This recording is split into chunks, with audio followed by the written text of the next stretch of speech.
la brújula, que definitivamente desplazó al astrolabio, pero el astrolabio no dejó de ser usado por muchos navegantes.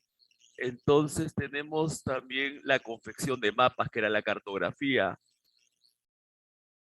Tenemos todo esto, todo esto que de alguna manera también fue un factor coadyuvante para que sea la expansión europea, todo esto que también representó un factor coadyuvante para que se dé la expansión europea, ¿correcto? Entonces, tenemos la búsqueda de metales preciosos por parte de los monarcas, tenemos el afán de los monarcas por ampliar sus dominios territoriales, tenemos la búsqueda de una nueva variedad de alimentos, de flora y de fauna, y tenemos el desarrollo de herramientas técnicas, de herramientas náuticas como el astrolabio, la brújula, la cartografía, las carabelas, en la imprenta también que apareció en ese entonces. Entonces, son factores que de alguna manera, pues, hicieron posible la expansión europea. Pero hubo un factor que fue la gota que de alguna manera que derramó el vaso, hubo un factor que fue el determinante. ¿Y cuál es ese factor?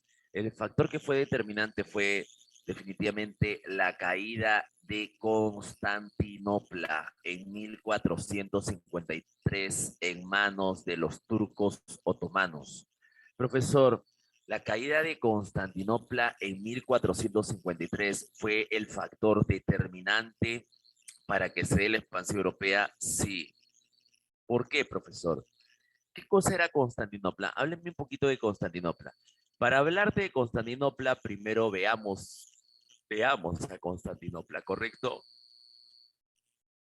Ahí está. Para hablarte de Constantinopla, primero veamos Constantinopla. Bueno, este es Constantinopla, como tú puedes ver acá con mi manito y que lo rodeo. Constantinopla era la sede de gobierno del Imperio Bizantino. Recuerda tú que el Imperio Bizantino era lo que había quedado del Imperio Romano de Oriente. O sea, es el Imperio Romano de Oriente. Es la única parte de Roma que quedó viva porque Occidente fue tomado por los bárbaros germanos, acuérdate. Entonces, Constantinopla fue la sede de gobierno, fue la capital del Imperio Bizantino. Pero a la misma vez, se convirtió por su ubicación geográfica, se convirtió en la ciudad idónea para el comercio, para el intercambio comercial. Era una ciudad era una ciudad que tenía salida al mar Mediterráneo y estaba muy cerca del mar Negro. Entonces, su buena ubicación geográfica la hacía idónea para el comercio entre el oriente y el occidente. Entonces, más o menos la apariencia que habría tenido Constantinopla en ese entonces fue así, ¿no? Correcto, esta fue Constantinopla. Como tú puedes ver, era muy, pues, era muy bonita, ¿no? Y como te podrás dar cuenta, tenía puertos para que las embarcaciones lleguen y salgan. Entonces, a ver, quiero que te imagines cómo era Constantinopla. Constantinopla era la capital del Imperio Bizantino. De ahí tú tienes que sacar la línea de que era una ciudad muy hermosa. Era una ciudad donde vivía la nobleza del imperio. Incluso vivía el emperador Constantino XI, también conocido como el Dracoces o Paleógrafo, correcto. Eso ha venido en Seprevi varias veces. Como también se le llamó a Constantino XI, Dracoces o Paleógrafo. Profe, ¿quién era Constantino XI? Era nada más y nada menos que el emperador del imperio bizantino. Ah, ya. Y vivía, obviamente, pues su palacio se ubicaba en la capital del imperio, es decir, en Constantinopla. O sea, en Constantinopla había la nobleza del imperio, ¿me entiendes? Era una ciudad muy rica, era una ciudad muy lujosa, contaba con un hipódromo porque a los bizantinos les gustaba eso, ¿correcto? Y bueno, por la seguridad misma de la ciudad estaba 3 veces amurallada, o sea, tenía 3 murallas, ¿correcto? A la misma vez Constantinopla tenía salida al mar, tenía a la misma vez Constantinopla, correcto, tenía salida al mar, ¿sí? Al mar Mediterráneo y estaba muy cerca del mar Negro, lo cual la hacía atractiva, ¿no? Por ejemplo, los comerciantes de la lejana China al ver esa cercanía, porque acá está Europa, como tú puedes ver, y acá está el Asia, los comerciantes de la antigua China venían a Constantinopla trayendo mercadería para vender. Profe, trayendo sí, trayendo mercadería. ¿Qué mercadería traían, profesor, los comerciantes de China a Constantinopla para vender? Bueno, traían, ¿cómo se llama? Pues lo que ellos tenían. Por ejemplo, ellos tenían tinta, traían tinta, tenían papel, tenían, por ejemplo, pólvora, tenían arroz, tenían algunas legumbres orientales, ¿ves? Esas cosas, brújulas, ¿ves? Esas cositas tenían los comerciantes, los chinos, mejor dicho. Así que desde la lejana provincia de Catay partían las caravanas, sí, por una ruta que luego fue conocida como la famosa ruta de la seda, me dejo entender, la famosa ruta de la seda. Sí, profe, y los comerciantes de la lejana India no se quedaban atrás tampoco. Los comerciantes de la India también partían de, pues, de sus ciudades y entonces, pues, también venían con sus caravanas trayendo, por ejemplo, madera fina, trayendo, por ejemplo, algodón, trayendo sal, trayendo clavo de olor, canela, trayendo, por ejemplo,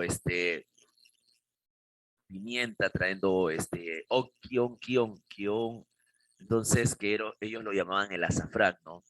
Entonces ellos crearon una ruta que se hizo conocida con el nombre de la ruta de las especies.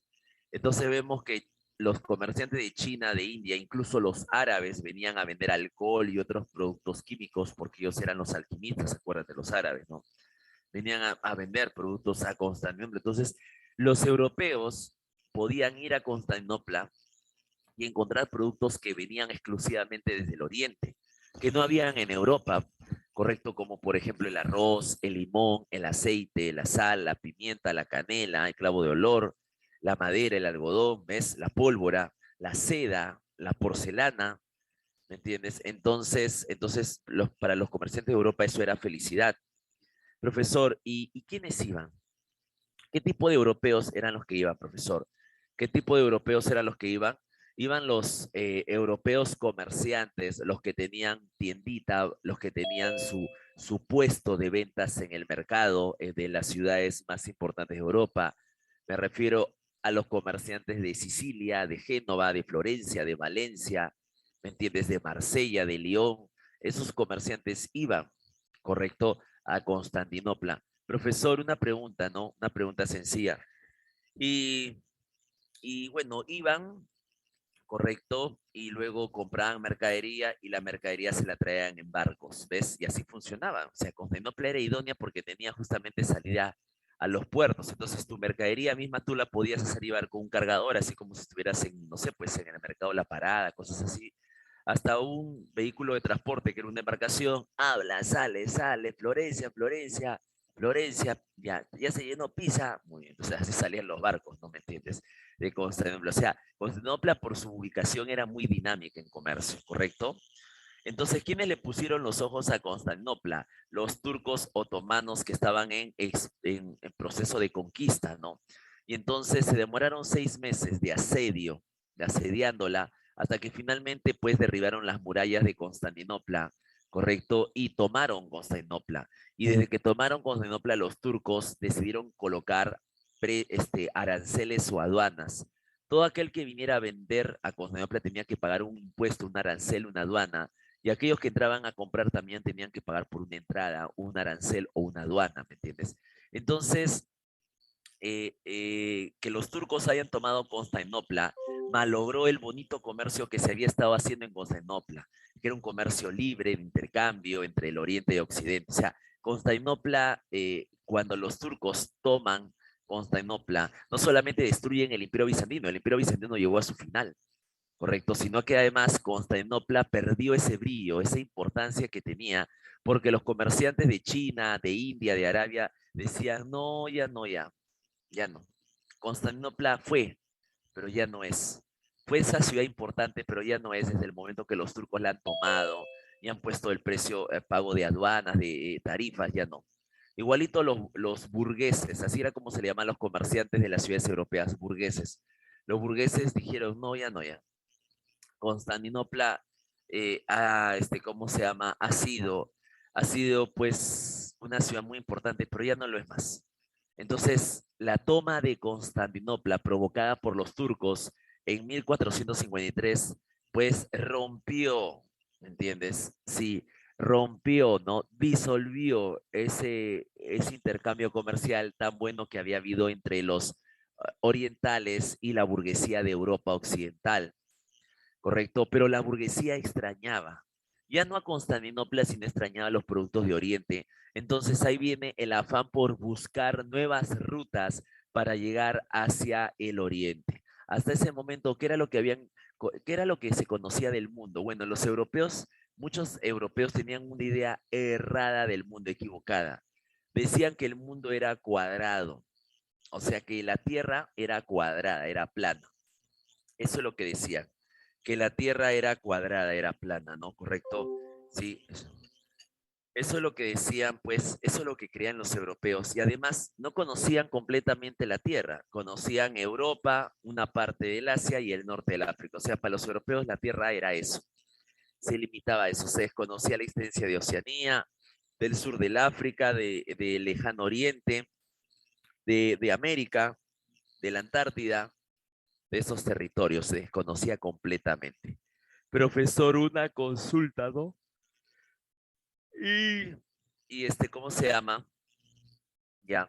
Y pues, entonces los europeos no habían salido más allá. Ellos hacían una navegación a cabotaje. Profesor, qué quiere decir navegación a cabotaje? O sea, los navegantes europeos siempre navegaban pegados a la costa, no se alejaban, porque cuando se alejaban muchas veces, como no estaban acostumbrados a adentrarse al fondo del mar, se perdían, y la pérdida de una embarcación era motivo de fábulas, de cuentos, de mitos, de historias falsas, de leyendas que se inventaban, ¿no? Que la iglesia inventaba. Ya ven, ese barco se ha perdido porque no ha obedecido a Dios, porque no ha aceptado que la tierra es cuadrada y plana. ¿Y dónde estará ese barco? Tal vez un remolino lo ha capturado, un monstruo, una sirena que habita en el mar.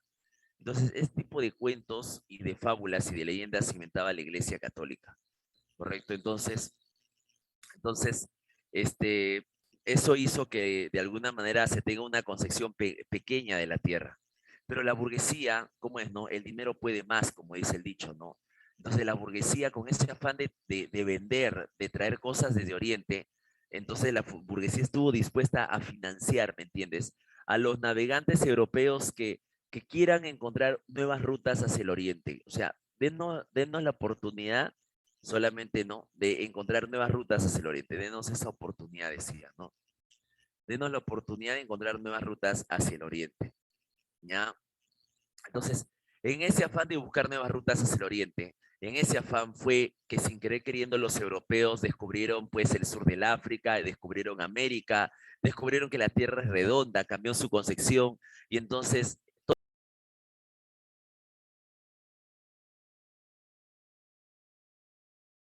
es que es la edad moderna. ¿Por qué crees tú que se acaba la edad media y empieza la edad moderna? ¿Por qué crees tú que la toma de Constantinopla en 1453 es el hecho que marca el fin de la Edad Media y el inicio de la Edad Moderna? ¿Por qué crees tú? ¿Por qué? Porque justamente, el hecho de que Constantinopla haya caído en manos de los turcos provocó que los europeos se animaran a salir de Europa, financiado por los burgueses que financiaban a los navegantes. Y en ese afán se descubrió nuevos territorios y se descubrió que la Tierra es redonda. Entonces, eso marcó un cambio en la concepción de los europeos que va a generar que se acabe la Edad Media y que empiece, por lo tanto, la Edad Moderna. Que empiece, por lo tanto, la Edad Moderna, ¿correcto?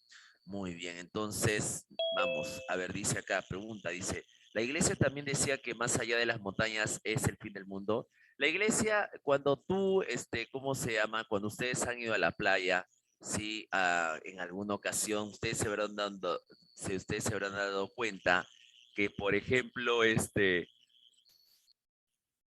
paras en la orilla de la playa, del mar, y ves, lo único que ves cuando ves el mar, ves una línea, ¿no? Obviamente tú dices, y esa línea, que por ahí se escapa el agua. Cuando yo era niño pensaba que el mar era como una cascada, o sea que por ahí caía el agua, ¿no? Justamente la iglesia decía que después de esa línea había un vacío, ¿no? Había un vacío y que aquel que se atreviera a tocar la línea caería y caería al infierno. Eso era para asustar a los navegantes, a las embarcaciones, para que no exploraran más allá de esa línea. Entonces, habían ese tipo de cosas, ¿no? Ese tipo de cuentos. Y como te digo, la iglesia también inventaba la existencia de monstruos, de sirenas mágicas, cosas así, ¿no? Efectivamente, ¿sí?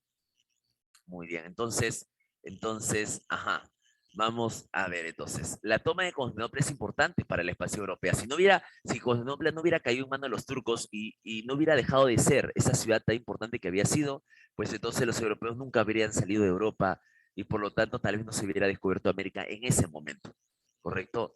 Entonces, por eso que la toma de Constantinopla ha marcado el fin de la Edad Media cronológicamente y el inicio de la Edad Moderna, no te vayas a olvidar, ¿correcto? Entonces, a ver, la caída de Constantinopla, ¿en qué contexto fue? Fue en 1453, ¿correcto? Cuando gobernaba el Imperio Bizantino, el emperador Constantino onceavo Dracoces o Paleógrafo, no te vayas a olvidar, ¿correcto? No te vayas a olvidar, ¿correcto? Muy bien, ¿qué más? ¿Cuál fue la causa de la caída de Constantinopla? Simplemente, pues, fue invadida por el Imperio Turco Otomano. Fue invadida por el Imperio Turco Otomano. Fue invadida por el Imperio Turco Otomano, ¿correcto?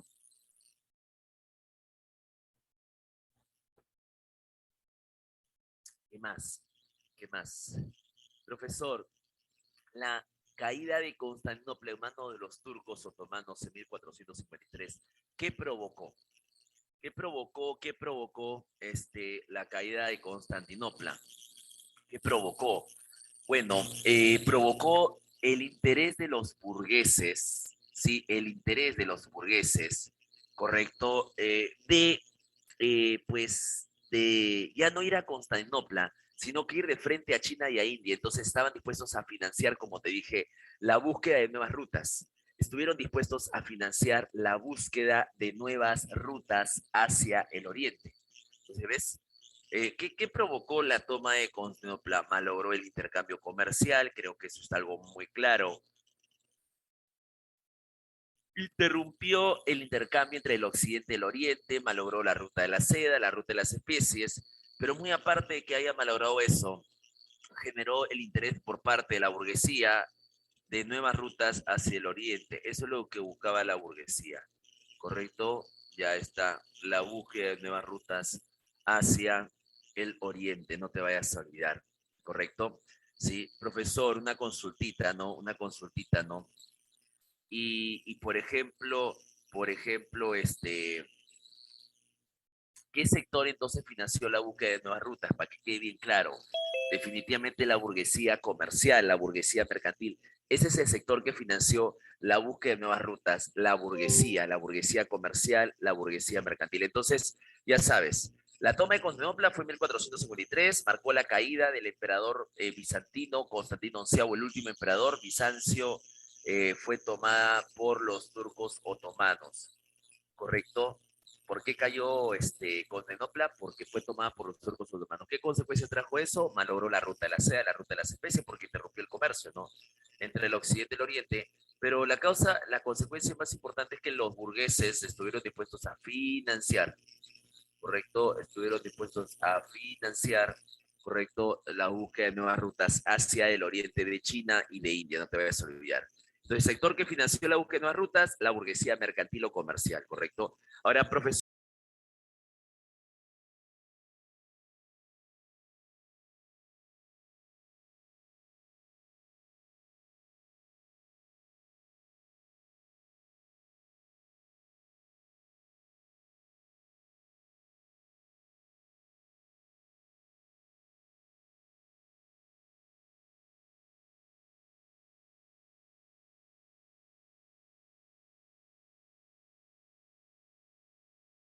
la corona europea invadida por los árabes, acuérdate, desde el año 711, cuando destruyeron el reino visigodo.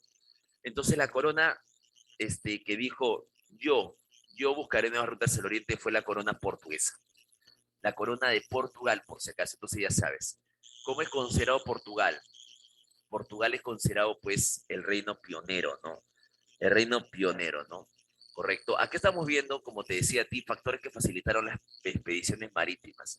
El astrolabio, inventado por los árabes, la brújula, perfeccionado por pues un portugués, Flavio Goya, ¿ya?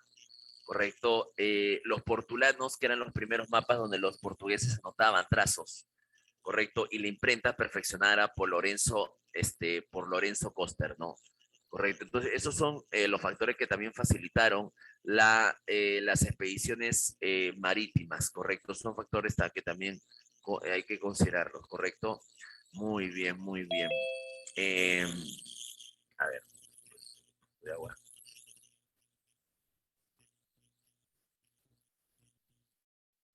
Entonces te decía que Portugal, ¿no? Profe, ¿por qué Portugal? Sí, ¿por qué Portugal se convirtió, pues, profesor, en la monarquía pionera de la expansión europea? En la monarquía que levantó la mano y dijo, yo encontraré las nuevas rutas hacia el oriente. ¿Por qué? ¿Por qué Portugal? ¿Por qué? Porque para empezar está en su derecho, pues, ¿no? Porque si tiene los mejores navegantes, tiene, pues, de alguna manera gente con experiencia, pues entonces no hay nada que lo limitara, ¿no? Portugal tuvo las condiciones para liderar la expansión europea y así lo hizo. Para empezar, ¿quién gobernaba? El rey Juan II. Y él mismo promovió la búsqueda de nuevas rutas hacia el oriente. Él mismo también promovió la búsqueda de nuevas rutas hacia el oriente, ¿no? El rey Juan II de la dinastía Ávila, por si acaso. Profesor, ¿cuál es el factor favorable que tenía Portugal que tal vez no lo tenía ni España, ni Inglaterra, ni Francia, ni Rusia, ni nadie, ¿no? El factor favorable que tenía Portugal era que tenía una escuela donde se entrenaban navegantes, ¿correcto? Y esa escuela se llamó la Escuela Náutica, ¿correcto? De Sagres. La Escuela Náutica de Sagres, fundada por el príncipe, ¿no? Enrique II, ¿no? Entonces, la escuela náutica preparó navegantes, marinos, tripulantes, cartografistas, o sea, preparó, ¿me entiendes? O sea, un conjunto de especialistas, ¿cómo se llama? Eh, que estaban dispuestos a enseñar a los navegantes a cómo adentrarse al mar y todo lo demás, ¿no? Entonces, por eso que Portugal fue la corona pionera, porque tenía a la Escuela Náutica de Sagres. Profe, aspecto destacado de los portugueses, bueno, en su afán de buscar nuevas rutas hacia el oriente, ellos son los primeros que llegaron hacia el oriente. ¿Qué, profe? ¿Serio? Sí, son los primeros. No te olvides. Sí, así como fueron la monarquía pionera en la expansión europea, los portugueses van a ser los primeros en encontrar la ruta de alguna manera, pues, a ver, vuelvo a repetir. Pues los portugueses fueron los primeros en encontrar la ruta hacia la India bordeando el África, por si acaso. Muy bien, ahora hábleme, profesor, de algunos navegantes portugueses destacados. Por supuesto que sí. Te voy a hablar de un par de navegantes portugueses destacados, por ejemplo. eh, a ver, vamos a ver, por ejemplo, Enrique el Navegante.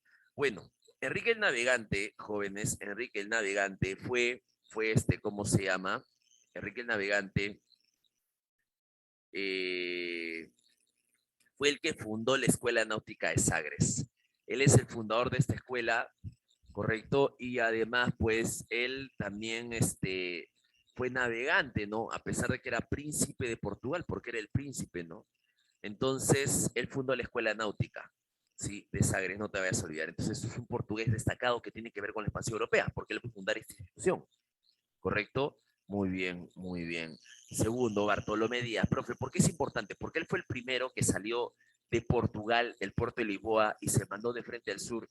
Y llegó hacia el sur, pero en el sur su embarcación naufragó, ¿no? Por eso que de lo que él había bautizado como el Cabo de Buena Esperanza, porque él decía, a este cabo lo llamaré el Cabo de Buena Esperanza, porque me da la esperanza de que está cerca la India o China, el lejano oriente.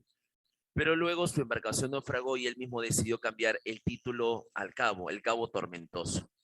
Entonces, en el extremo sur del África, ese es otro navegante portugués destacado. Otro navegante definitivamente es Vasco da Gama, que bordeó el África, y bordeando el África es que llegó a la India, ¿no? Bordeó el África y bordeando el África, correcto, Vasco da Gama terminó llegando a la India, al Calicut, ¿no? Así que se convirtió en el primer en el primero que encontró las rutas hacia el oriente, pero a través de, pues, India y Callao, ¿correcto? Así que no te vayas a olvidar, ¿no? Así que fue el primero, ¿no? Y por último tenemos ya a Álvarez de Cabral. Álvarez de Cabral es un navegante portugués posterior, ya cuando Colón había llegado a América, ya de alguna manera Colón estaba haciendo sus viajes. Álvarez de Cabral, que era este navegante portugués, dijo, Cristóbal Colón encontró un territorio más allá de las profundidades marinas, ¿no? Y me gustaría saber dónde es, qué es ese territorio.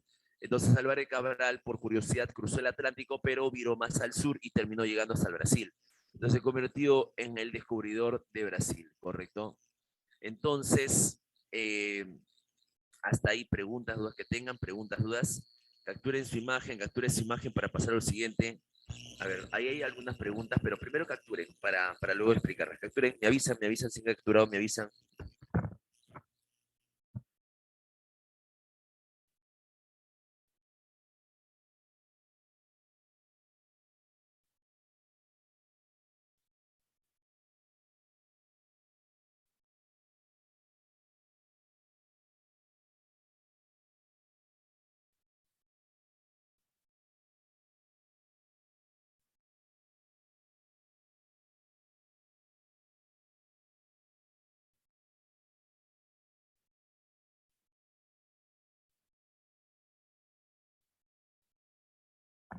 Hay unas preguntas que he visto que han puesto en el chat, eh, por ejemplo, sobre Magallanes, ¿no? Correcto. Y bueno, pero primero antes de esa hay otra. A ver. Por ejemplo, hay una, a, a ver, dice, profe, ¿quiénes fueron los que desmienten esa teoría que la Tierra era cuadrada? Bueno, esa teoría fue desmentida luego de que Magallanes y Elcano, pues, circunnavegaron, ¿no? Y entonces se demostró de que la Tierra, pues, definitivamente no era cuadrada. Aunque antes de eso ya, no es que todos piensen lo que decía la iglesia de que la Tierra era cuadrada. Por ejemplo, Colón creía que la Tierra era redonda. Sí, ¿y por qué Colón creía eso? ¿Por qué? Porque había un italiano llamado Marco Polo, que había viajado hasta China, porque decía, voy a buscar el final, y nunca encontró el final. Entonces dijo, para mí la Tierra no es cuadrada. Cualquier cosa menos cuadrada, no tiene límites, más bien tiene, ¿cómo se llama? Es como si fuera una forma redonda. Eso es lo que dijo Marco Polo. Luego había otro italiano llamado Paolo de Toscanelli que también aseveraba lo mismo. Ya, el suegro de Colón, Alejandro de Perestrello, también creía exactamente lo mismo. Entonces Colón, por lo tanto, también creía que la Tierra era circular, ¿no? Eh, entonces, no todos creían lo que decía la iglesia, definitivamente. Y bueno, con los viajes de Magallano y Elcano, que hicieron la primera circunnavegación, se confirmó la famosa idea de que la Tierra no era cuadrada, sino que podría ser redonda, ¿me entiendes? Eso, ¿no? Muy bien. Después hay otra pregunta más. Espérate. Ya, después hay otra pregunta más. Otra pregunta dice,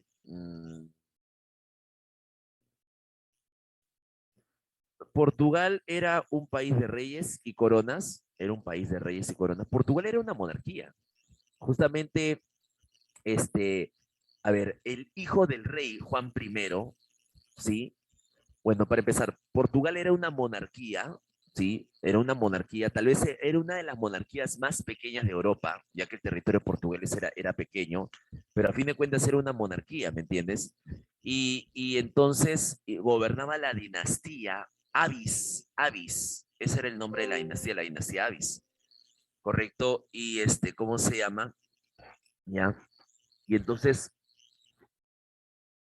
el rey Juan II, el hijo del rey, el rey Juan II, mejor dicho, el rey Juan II es el rey que más promovió, por ejemplo, a los navegantes a salir de Portugal, a buscar nuevas rutas. ¿Por qué? Porque al rey, de alguna manera, más allá del comercio, lo que le interesaba, ya te dije, ¿qué es lo que le interesaba a los monarcas? Encontrar metales preciosos, nuevos dominios territoriales, nueva variedad de flora y fauna, todo eso, lo que de alguna manera, pues, de alguna manera u otra, pues, por ese motivo, ¿no? Es que Portugal, ¿no? la monarquía portuguesa financió, también impulsó a los navegantes, ¿no? Vuelvo a repetir, vuelvo a repetir, Portugal era una monarquía, tal vez una de las más pequeñas de Europa, gobernada la dinastía Avis, tenía dos reyes importantes que habían promovido esto, Juan I, justamente el hijo de Juan I fue Enrique el príncipe Enrique fue el que fundó la Escuela Náutica de Sagres, Juan I muere, toma el poder Juan II, y Juan II, también impulsó, ¿no? Como te digo, la búsqueda de nuevas rutas porque buscaba metales preciosos, oro y plata, ¿no? Así que también impulsó esto. ¿Correcto? Muy bien, muy bien. Después hay otra pregunta. Profesor Magallanes también es de los navegantes portugueses. No, es ¿cómo se llama? Bueno, ascendencia catalana, Hernando de Magallanes. ¿Correcto? Ascendencia catalana. Hernando de Magallanes, no te voy a olvidar, ¿correcto? Sí, muy bien, muy bien, muy bien. ¿Ya? ¿Qué más? ¿Qué más? ¿Qué más? Hasta ahí todo claro. Sí, muy bien. Ya capturaron, ¿no? Ya capturaron, entonces pasamos a lo siguiente. Ahí está. A ver, vamos a hablar de Cristóbal Colón. ¿Ya? Ajá.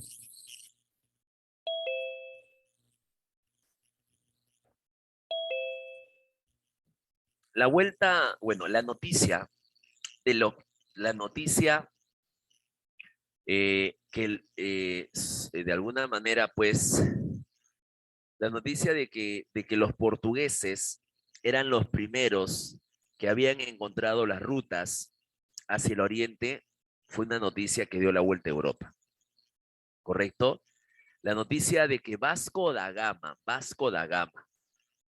pues habría llegado a la India y por lo tanto a Oriente, a Calicut, ya fue definitivamente una noticia muy, muy conversada, muy comentada en Europa. Entonces, los portugueses habían logrado lo que tanto habían deseado. Sí, habían logrado encontrar una nueva ruta hacia el oriente. Pero había un detalle, ¿no? Bordear el África no era simple. Además, tomaba tiempo bordear el África, ¿correcto? Tomaba tiempo bordear el África, ir y venir. Pero entonces, esa iba a ser la única ruta, esa iba a ser la única ruta que tuvieran los portugueses para hacer el famoso comercio con China y con India, pues porque no había otra forma, ¿no? Entonces apareció un jovencillo, que no era tan jovencillo, por cierto, ya tenía hasta hijo, ya llamado Cristóbal Colón.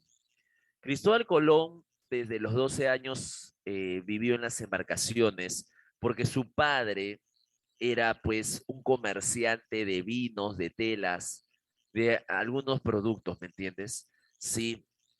Entonces, su padre era un comerciante genovés que viajaba constantemente llevando y trayendo mercadería. Entonces, Colón, ¿qué cosa hacía? Era acompañar a su padre.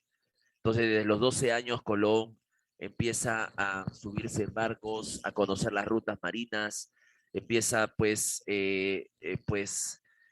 a, a ver cómo era el movimiento, la vida de navegantes, de navegación y todo lo demás, ¿correcto? Su padre fallece ya cuando él tenía cerca de 20 años, y entonces él tiene algo claro, el mar sí le gusta, el comercio no le gusta, o sea, comerciante no va a ser igual que su padre, pero sí va a ser pues un hombre que de alguna forma eh, esté, a, pues en contacto siempre con el mar. Entonces cuando Colón se enteró de que los portugueses habían sido los primeros en encontrar esta nueva ruta hacia la India, de que había sido obra de Vasco da Gama. Y cuando Colón se enteró de que, pues, cuánto tiempo se tomaba ir desde, desde Portugal hasta la India, o sea, cuando Colón calculó esos tiempos a través de la ruta de los portugueses, se dio cuenta Colón de que, si bien es verdad, los portugueses habían encontrado la ruta hacia la India, pero esta ruta era muy, ¿cómo se llama? Demandaba mucho tiempo. 7 meses de viaje para llegar desde Lisboa hasta la India y para regresar 5 meses o 6 meses. En total un año para ir y venir.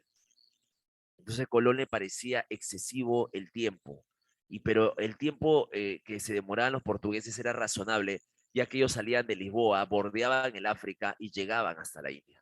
Era razonable. Entonces, Cristóbal, ¿cómo se llama? Pues, eh, Cristóbal dijo, yo tengo otra forma de llegar. Yo tengo otro proyecto de cómo llegar hacia el oriente. Entonces, mi proyecto toma en consideración que para mí la Tierra es redonda, no es cuadrada, no es plana, como dice la iglesia. Toma en consideración eso, mi proyecto. Entonces, bastará por salir navegando por el occidente, daremos la vuelta a la Tierra y llegaremos directo a China o a Japón, que es el oriente. O sea, esa era la idea de Colón. Y Colón decía, y te apuesto que mi ruta es, pues, la mitad de tiempo a lo mucho de lo que es la ruta, ¿cómo se llama? Portuguesa, ¿no? Bordeando el África, ¿no? Entonces Colón presenta su proyecto al rey de Portugal, ya que Portugal era la corona, que era la más motivada en esto. Sí, profe, ¿qué pasó con Francia y con Inglaterra? Yo pensaba que esas eran las coronas más motivadas, ya que eran pesos pesados en Europa. Lo que pasa es que Francia e Inglaterra, ambos, yo creo que estaban cansados. Se habían enfrentado por más de 100 años, en la famosa Guerra de los 100 años. Si bien es verdad Francia ganó, pero Francia también tenía, pues, también tenía daños que reparar. Entonces, entonces Francia e Inglaterra habían protagonizado la famosa Guerra de los 100 años, motivo por el cual, pues, eh, la, ni Francia ni Inglaterra, motivo por el cual ni Francia ni Inglaterra, pues, estaban motivadas para encontrar nuevas rutas hacia el oriente, no estaban motivadas. Acá lo motivados ingleses, italianos, esos eran los más motivados, ¿correcto? Entonces Cristóbal Colón cuando se enteró de la ruta africana, pues para llegar a la India que había descubierto Vasco da Gama, Colón calculó los tiempos, ¿ya? Y pues calculó los tiempos y ¿qué dijo Cristóbal Colón, no? Es demasiado tiempo. Yo tengo una ruta más cortita y se la voy a mostrar al rey Juan II.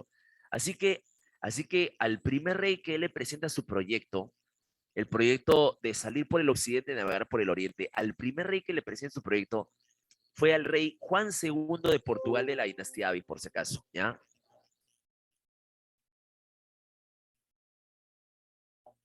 Fue al rey Juan II de Portugal de la dinastía Avis, por si acaso. A Juan II fue que Colón le presenta su proyecto. El rey Juan II le dice, y bueno, mira Colón, ¿no? No te voy a mentir, no te voy a engañar, ¿no? Tu proyecto me parece interesante, a pesar de que estás planteando algo que es muy discutible sobre la forma de la Tierra. Pero bueno, tu proyecto me parece interesante, ya, él le dijo el rey Juan II, pero no te puedo apoyar. Entonces Colón se quedó sorprendido, ¿no? Pero si usted está elogiando mi ruta, es más, con esta ruta llegaríamos en la mitad del tiempo que nos demoraría la ruta de Vasco da Gama. Pero ¿qué le dijo el rey?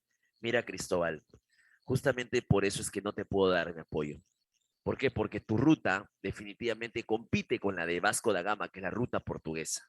O sea, sin querer queriendo, estás compitiendo con nosotros, ¿me entiendes? Estás compitiendo con nosotros. Entonces, conmigo mismo, con el rey de Portugal, ¿no?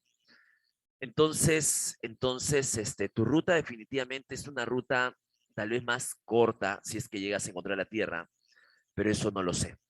Lo que sí sé es que no te puedo apoyar porque es como si estuviera traicionando a los navegantes portugueses y eso no puedo hacer.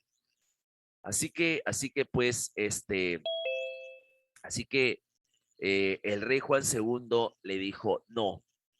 Entonces Cristóbal envió a su hermano, correcto, sí, a su hermano a buscar nuevas monarquías, de alguna manera, pues, así que, ¿cómo se llama? Pues, de alguna forma u otra, Cristóbal envió a su hermano Bartolomé, correcto, a presentar su proyecto a otros monarcas. Llegó su proyecto de Colón a la monarquía inglesa, dijo no, monarquía francesa dijo no. ¿Me entiendes? O sea, Colón, si bien es verdad, este, aceptó el no del rey Juan II de la dinastía Avis de Portugal, no se quedó con los brazos cruzados, sino que envió a sus familiares a presentar su proyecto a otras monarquías que también no se le aceptaron. ¿correcto? No se la aceptaron, ¿no? Entonces Colón, un poco fastidiado, ¿no? Por toda la situación, se entera de que la monarquía española también puede ser una opción, ¿no? Porque justamente se habían casado los reyes católicos, Fernando e Isabel, los dos estaban juntos, ¿no? Entonces se va a presentar ante ellos y les presenta su proyecto y Fernando, como no sabía nada de geografía, de navegación, decide invitar a los profesores de la prestigiosa Universidad de Salamanca. Sí, profesores, catedráticos, investigadores que al escuchar a Colón se ríen, se burlan, piensan que está loco, que es un orate, y que le dicen al rey, pues hombre, su majestad, este hombre es bien gracioso, habla insensateces. O sea, depende de usted si acepta o no acepta este proyecto, ¿me entiende? Pero sinceramente le decimos que no va a resultar. Entonces, pues, entonces el rey Fernando de Aragón, acompañado de su esposa Isabel, lo llamó a Colón, lo llamó y le dijo,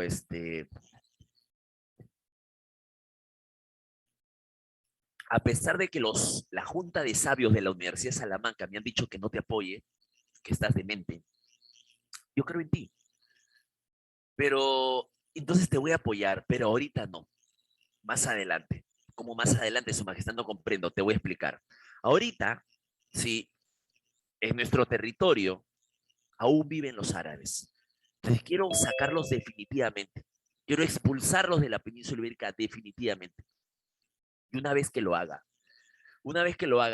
fundaré España y una vez que funde España, no tendré reparos en financiar tu proyecto, ¿me entiendes?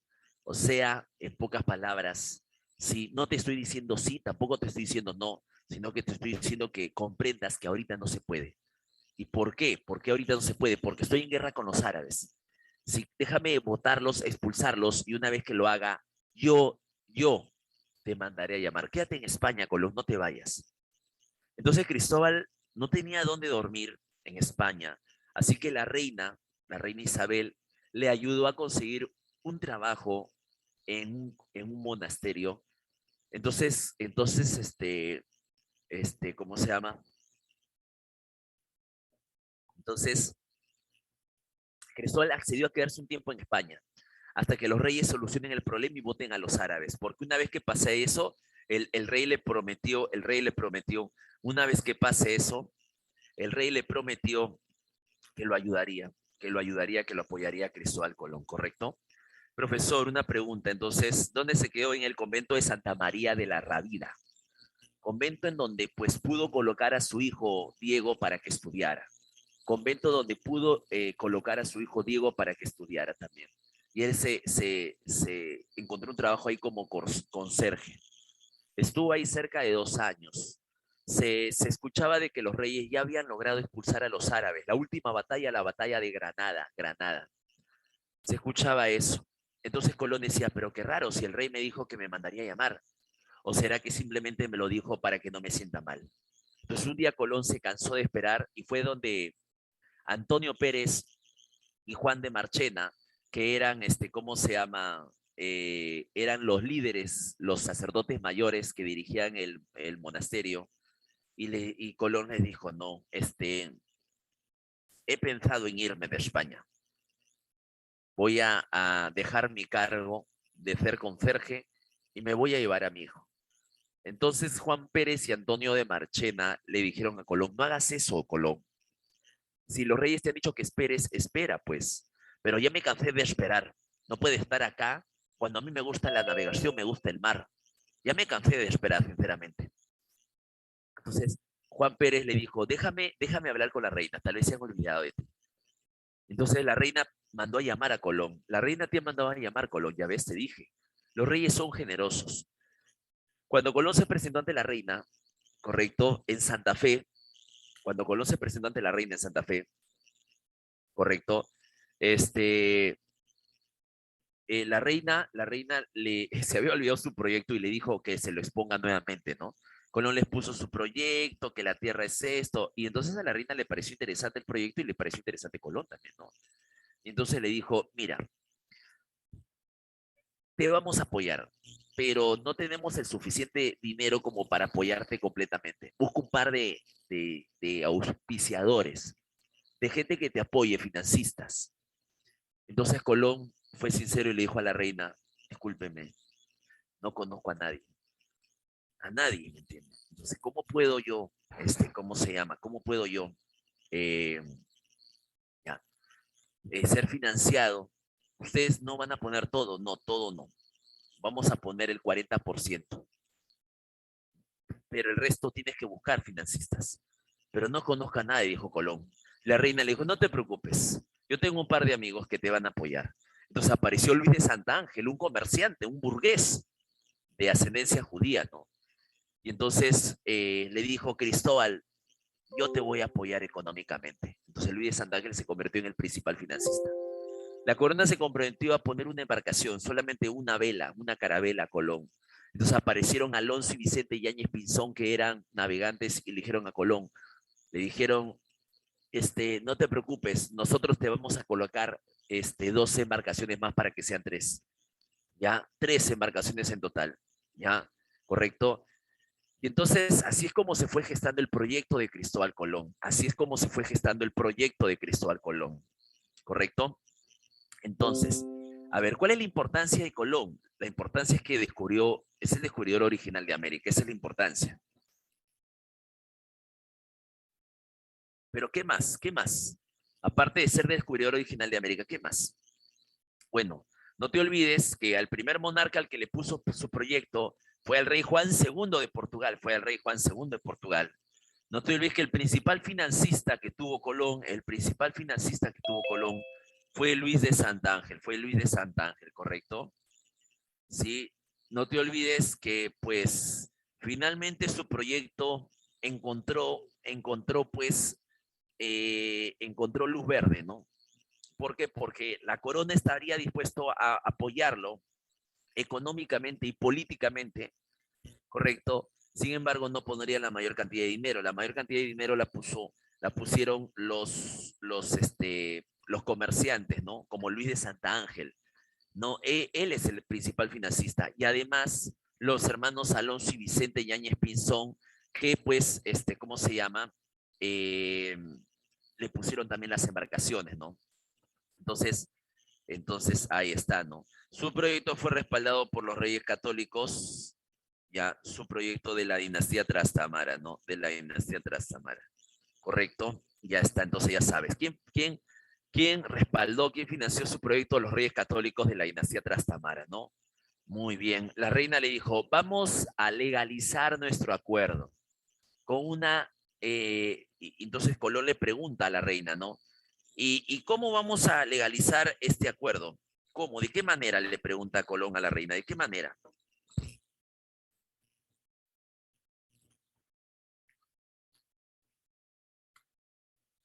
Y la reina le respondió, ¿no? Vamos a firmar una capitulación. Colón dijo, capitulación, ¿qué es eso?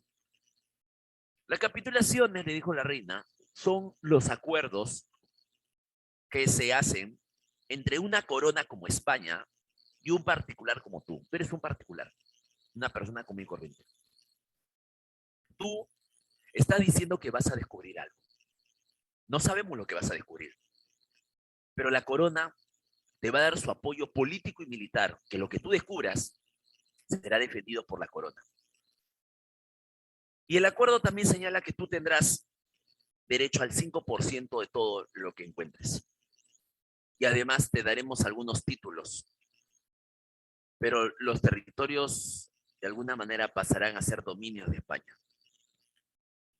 Entonces, eso es una capitulación, ¿sí? Es el acuerdo entre una corona y un particular con el propósito de que ambos obtengan beneficios y derechos. Eso es una capitulación. Entonces,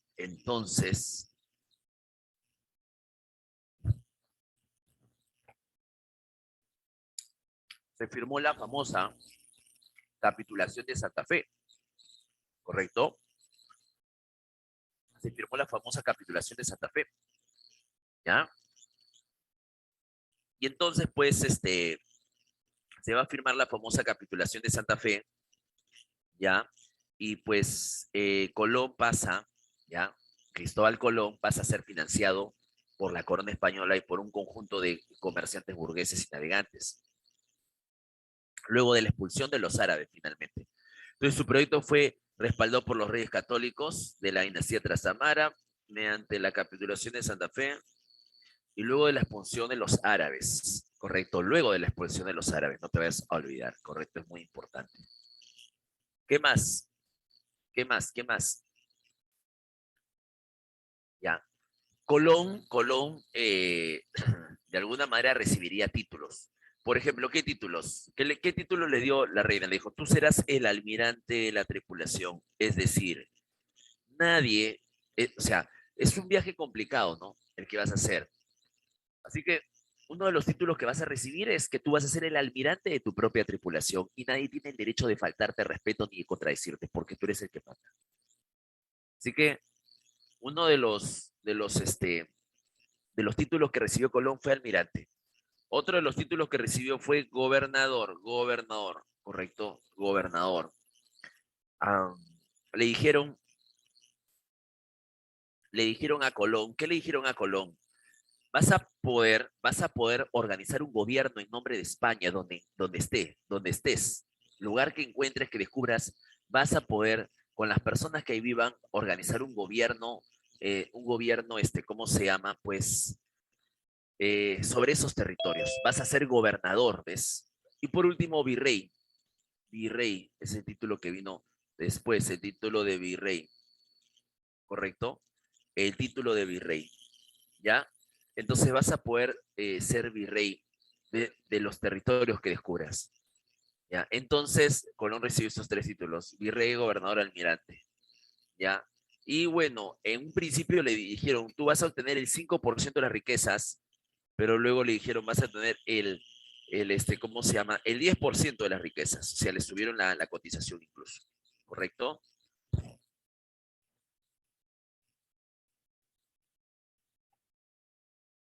¿Hasta ahí alguna pregunta, duda?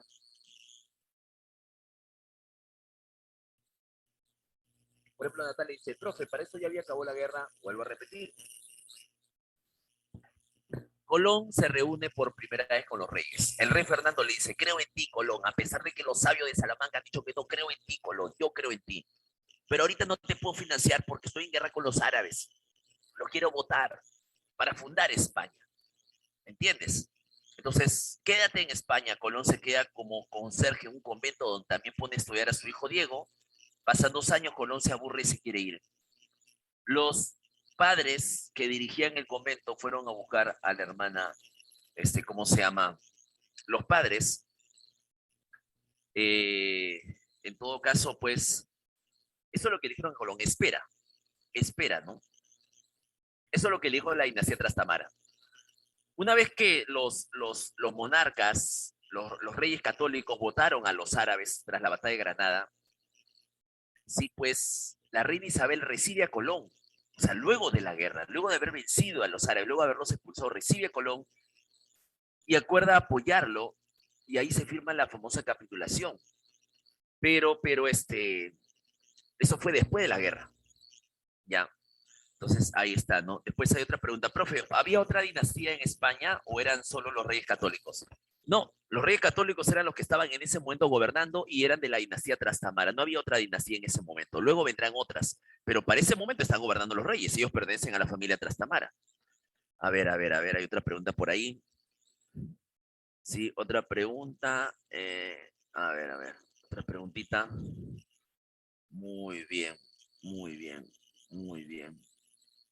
¿Se escucha bien? ¿Se escucha bien? ¿El audio se escucha bien ahí? ¿Se escucha bien? Ah, ¿se escucha bien? A ver, dígame si se escucha bien, por favor. Sí, perfecto. Continuamos entonces. Continuamos. No hay tiempo para detenernos, jóvenes. Seguimos.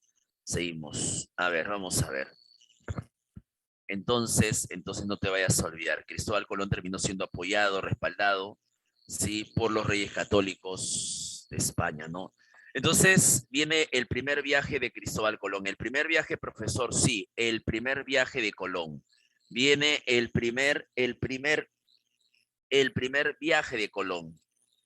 Profesor, ¿y cuándo se produjo el primer viaje de Colón? 3 de agosto. 3 de agosto de 1492. Del 3 de agosto al 3 de septiembre había pasado un mes, ¿no? O sea, el 3 de agosto partió Colón. Ese día fue bastante particular, ¿no? Porque mientras que Colón estaba feliz, sí, muchos estaban tristes. ¿Por qué? Porque, por ejemplo, los familiares de los tripulantes que acompañaban a Colón lloraban, ¿no? Sí, cuídate, hermanito, hasta nunca, que te vaya bien. Hasta nunca, padre, sí, sé feliz con el Señor. O sea, pensaban que esto era una locura, que iban a morir, ¿no? Pensaban que realmente se iba a producir lo que había dicho muchas veces la iglesia, que iban a caer al vacío, al infierno. O sea, se tenía mucho temor, ¿me entiendes? Además, si un conjunto de dominicos fue, ¿sí? al puerto de Palos el 3 de agosto y fue a darles la última unción, misa, sí, así como la misa que se le da a los enfermos antes de, ya, igualito. O sea, para pedir por las almas de estos hombres que se van, porque se van al fin del mundo.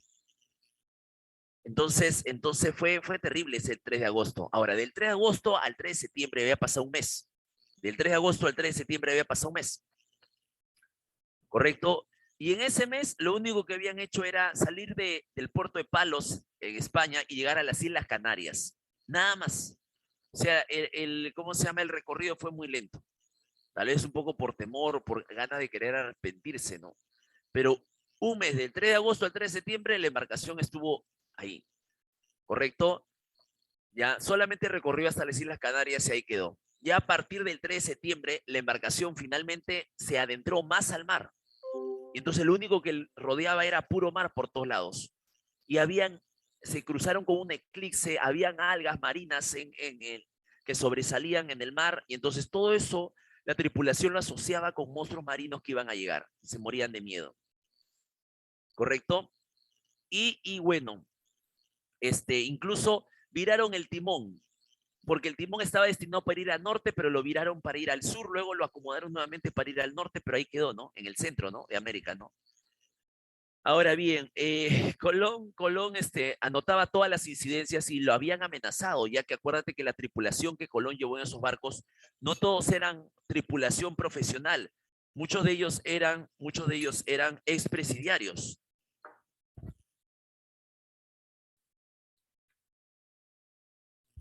Muchos de ellos eran expresidiarios de delitos leves. Entonces lo amenazaban a Colón. Mira, mira, Blanconcito, mejor será que lleguemos a tierra, porque en verdad nos estamos exasperando, ¿tú me entiendes? Somos cardíacos, ¿me entiendes? Si no quieres morir, mejor será que lleguemos a tierra, porque estamos cansados de ver puro mar, nos da la idea que nos está llevando al fin del mundo, realmente como decía la iglesia, de que no sabes a dónde nos llevas. Así que ya sabes, pelucón, te damos 7 días, calendario, ¿entiendes? 7 días para llegar a tierra, porque si no, si ayer lo habían. Y Colón llevaba su Biblia, leía la Biblia, se encomendaba al Señor. Y entonces, el 11 de octubre, por la noche, ¿sí? Francisco Rodríguez de Bermejo, más conocido como, sí, Rodrigo de Triana,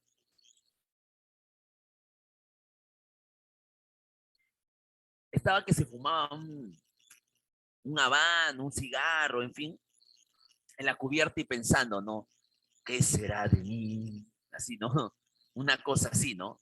En ese momento escuchó tambores, que a lo lejos, pero si no hay nadie. Y volvió a escuchar tambores a lo lejos y volvió a ver que alrededor suyo no había nadie, que todo estaba oscuro alrededor del mar. ¿Sí?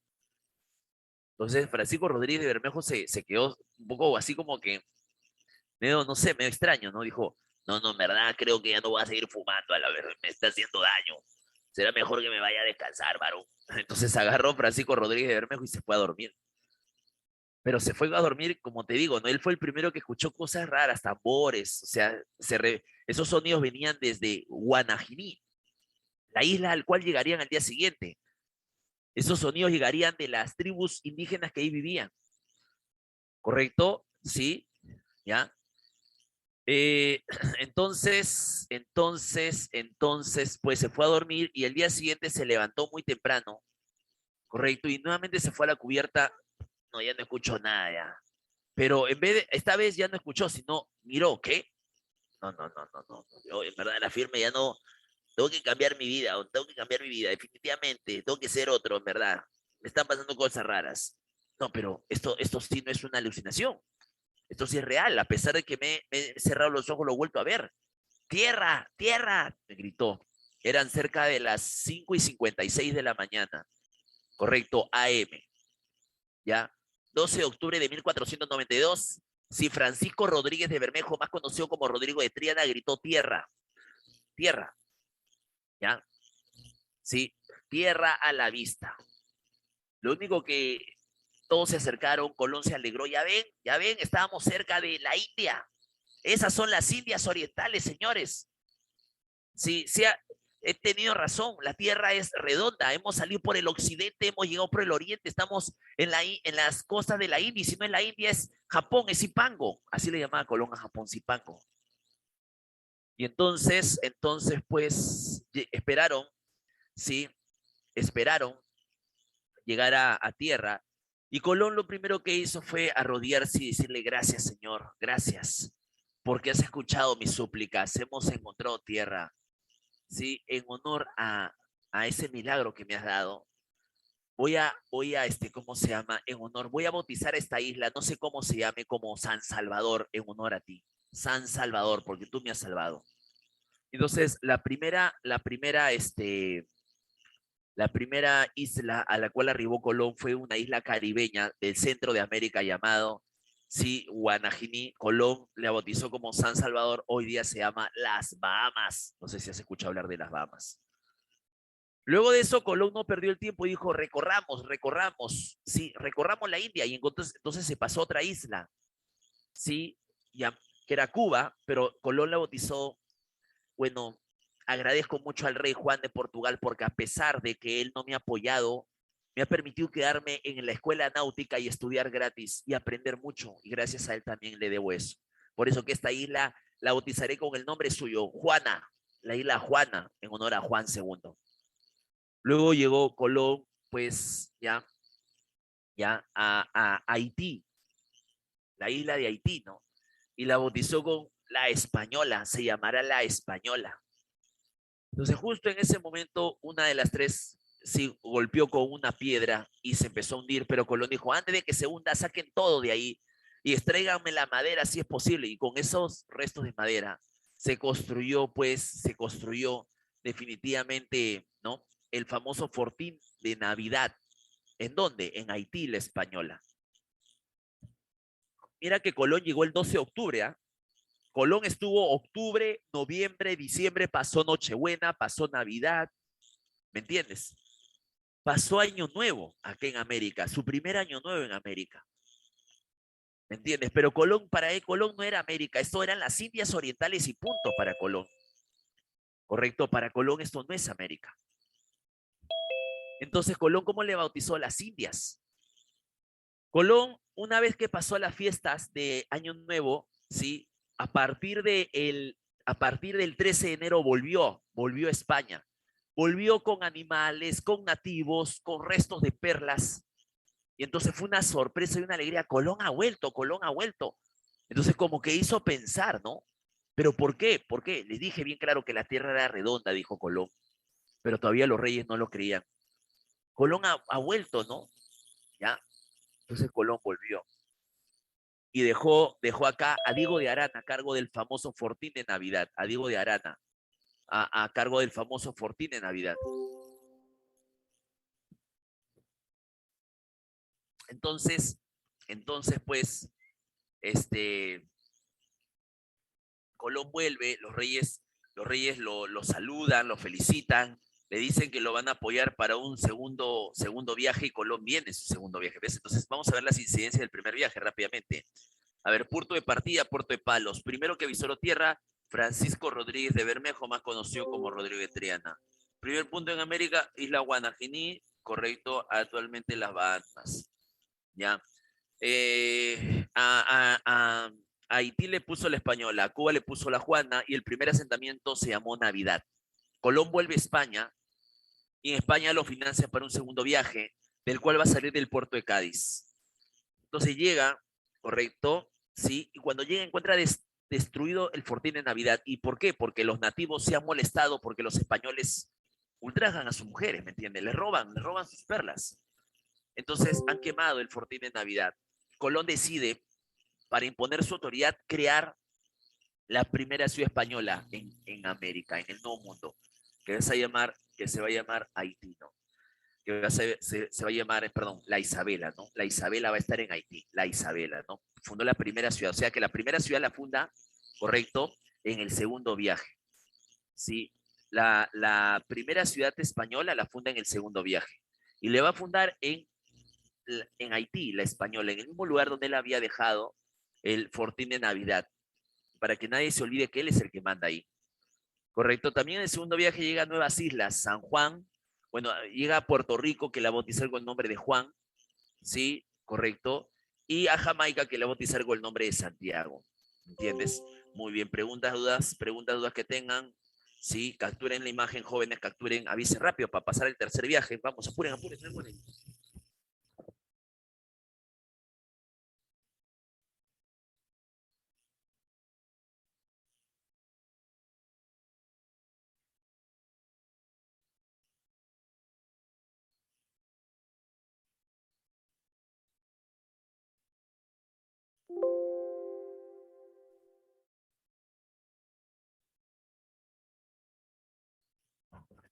Muy bien, muy bien. Rápidamente pasamos, señores. Ya está, muy bien. Colón, como te dije, siempre pensó que estaba en las Indias Orientales. Colón no pensaba que esto era América, un nuevo mundo. ¿Me entiendes? Más bien lo bueno que él sí dejó fueron trazos, que luego Américo Vespucio, que era un geógrafo italiano, puso a ver los trazos que Colón había dejado y los comparó con los trazos de la India y dijo, pues hombre, o sea, no coinciden. Entonces Colón no ha llegado a la India, Colón ha llegado a un nuevo mundo. Por eso que Américo Vespucio fue el que descubrió científicamente América, ¿me dejo entender? ¿Correcto? Muy bien, muy bien. Ahí está. Tercer viaje. Colón hizo 4 viajes, ¿ah? Sí, pero el primero es importante porque fue el viaje donde Colón encontró América. O sea, siempre tienes que meterte algo bien claro. El primer viaje es importante porque fue el viaje donde Colón arribó a esta parte del mundo. Y acuérdate que el primer punto que tocó fue la isla Guanajiní, que él la bautizó con el nombre de San Salvador y hoy día se llama Las Bahamas. Y después el Fortín de Navidad. Y Haití la bautizó con el nombre de la Española. En el segundo viaje fundó la primera ciudad española, la Isabela, en Haití. Correcto. En el tercer viaje, ¿cómo se llama? Para el tercer viaje, el rey le pide resultados. Pues hombre, Colón, puras perlas me traes. Ya no me traigas más fruta, más animales. ¿Sabes lo que busco? Oro y plata, hijo. Oro y plata, moveos. Entonces Colón para el tercer viaje ya no va a ir a islas, va a buscar tierra firme y de esa manera llega a Venezuela donde más perlas se encuentran. Por eso le llamó la Costa de las Perlas. ¿Correcto? Hubo un incidente en la Isabela. Colón es acusado por los propios españoles de abuso de autoridad. Hay un comisario que ha venido desde España, que es Francisco de Bobadilla, así que decide apresarlo a Colón y volverlo detenido preso a España. Cuando Colón vuelve preso a España, definitivamente, pues, eso es en el tercer viaje, ¿no? Pero antes, no te olvides que lo más importante del tercer viaje es que Colón llegó por primera vez ya no a una isla, sino a tierra firme. ¿Y cuál fue la tierra firme que pisó Colón? Venezuela. O sea, en su tercer viaje Colón tocó Sudamérica, ¿me entiendes? Sudamérica, pero por el Océano Atlántico, Venezuela, a la cual utilizó la Costa de las Perlas. Y luego de eso vino el incidente que te digo y por eso que se lo llevaron preso a España. Definitivamente la reina Isabel se molestó, porque la reina Isabel le tiene un cariño, ay, ese pelocón lo quiero mucho en verdad, decía la reina Isabel, ¿no? Entonces ordenó que lo liberaran, correcto, a Colón, y pues entonces el rey le dijo, mira, Colón, te voy a financiar un viaje más. Si me traes oro y plata, te ganarás la gloria. Si no, ahí queda la cosa. Colón, en su cuarto viaje, vino de frente a explorar tierra firme. Exploró Centroamérica, llegó a, por ejemplo, pues a Guatemala, llegó a Panamá, llegó a Costa Rica, ¿me entiendes? En su cuarto viaje ya exploró, o sea, si en el primero llegó a tierra firme, en el cuarto lo exploró. Una cosa es llegar por primera vez a tierra firme en el tercer viaje, pero en el cuarto ya lo exploró.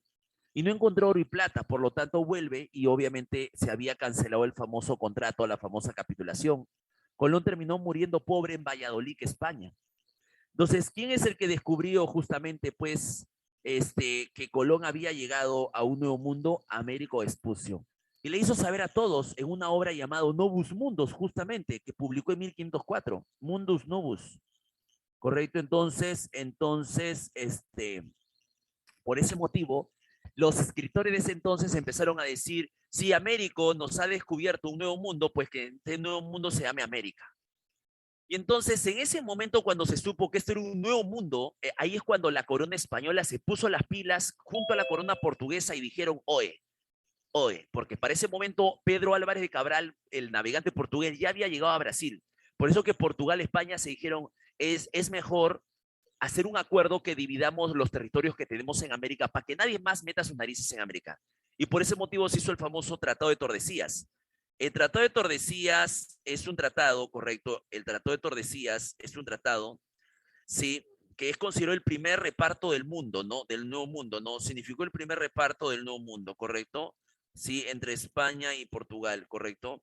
Muy bien. Profesor, a partir de 370 leguas de la isla de Cabo Verde, entre España y Portugal, ¿correcto? Muy bien, no te vayas a olvidar. Profesor, la corona española dudaba de que alguien respete, o sea, tenía temor de que alguien no respete sus posesiones y entonces le pidió al propio Papa que ratificara sus dominios y el Papa dijo, pues hombre, claro que sí, acepto, pero hay una condición y tú sabes cuál es. Si tú quieres que el Papa ratifique tus dominios, lo puede hacer, pero tú tienes que darle carta libre a la Iglesia para que evangelice a los hombres de esas nuevas tierras. O sea, la Iglesia te ratificaba tu territorio, tus posesiones, pero a cambio tú tenías que declarar de que esos territorios serían cristianos. Y entonces se llevó a cabo la famosa bula papales. La bula papales la firmó el famoso Alejandro VI, que era el rey, el papa de ese momento, ¿no? Y entonces, sí, eso ratificó sus dominios, ¿no? Por último, cuando todos se enteraron de que esto era un nuevo mundo, querían venir como locos a ver si encontraron muy plata. Entre uno de esos grupos que de alguna manera, pues, llegaron, estuvo Hernando de Magallanes y Sebastián Elcano. Para ese momento los reyes católicos ya habían fallecido, habían pasado años, gobernaba su nieto, el rey Carlos I de la dinastía Habsburgo, ¿ves? Carlos I de la dinastía Habsburgo los recibió a Hernando de Magallanes y Sebastián Elcano. Pues hombre, ¿qué deseáis? Su Majestad quisiera que nos apoye porque queremos ir a descubrir más territorios en América y tal vez, ¿por qué no encontrar oro y plata? Pero necesitamos que usted nos apoye. Está bien, se firmó la capitulación de Valladolid. Carlos I de la dinastía Burgo decidió apoyar a Hernando de Magallanes y Sebastián Elcano. Hernando de Magallanes murió a medio camino, Sebastián Elcano fue el que continuó y finalmente es el que termina haciendo la primera circunnavegación, ¿correcto? La primera circunnavegación, ¿correcto? Muy bien, no te vayas a olvidar, ¿ya? Sí, captura tu imagen al toque, por favor, captura tu imagen al toque. Sí.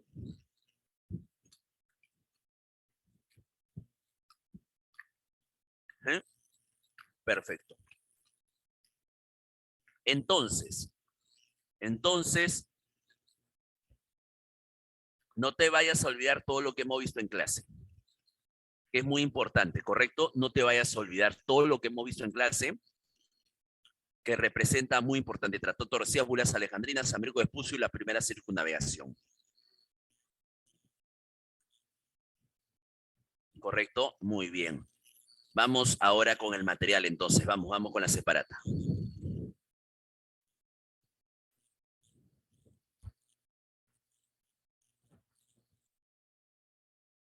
Se está abriendo el material, jóvenes. Un poquito de paciencia.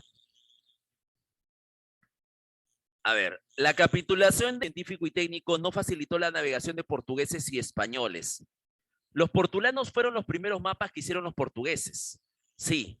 La brújula, sí. El astrolabio sí, la carabela sí, el espolón es la punta de una embarcación, nada tiene que ver, 4 enano. 5. La travesía de Hernando de Magallanes y Sebastián sí sirvió para demostrar y confirmar la redondez, la circunferencialidad de la Tierra, ¿no? Muy bien, 5 dedos, 5 dedos. 6, 6. Correcto. Durante la Edad Moderna se difundieron los siguientes inventos. A ver, imprenta, rollos X, no, el papel, la imprenta, no, la brújula, el microscopio, no, la pólvora, el papel, imprenta y la brújula, dedo. La clave es dedo. 6 dedos. 7. Si el primer asentamiento, eso es lo que quiere decir esa pregunta. El primer asiento o asentamiento español en América, Navidad, 7 casa. 8. Marca la relación incorrecta sobre los viajes. Marca la relación incorrecta sobre los viajes. ¿Correcto? Muy bien. Marca la relación correcta sobre sobre los personajes que destacaron en la espacio europea. Muy bien. Claro, otro de los navegantes que llegaron fueron, por ejemplo, Vasco Núñez de Balboa. Ves que él terminó descubriendo el Océano Pacífico, el Mar del Sur. Por ejemplo, eh, eh, eh, Juan Ponce de León terminó descubriendo Florida, la Florida ¿cómo se llama? En el Norteamérica.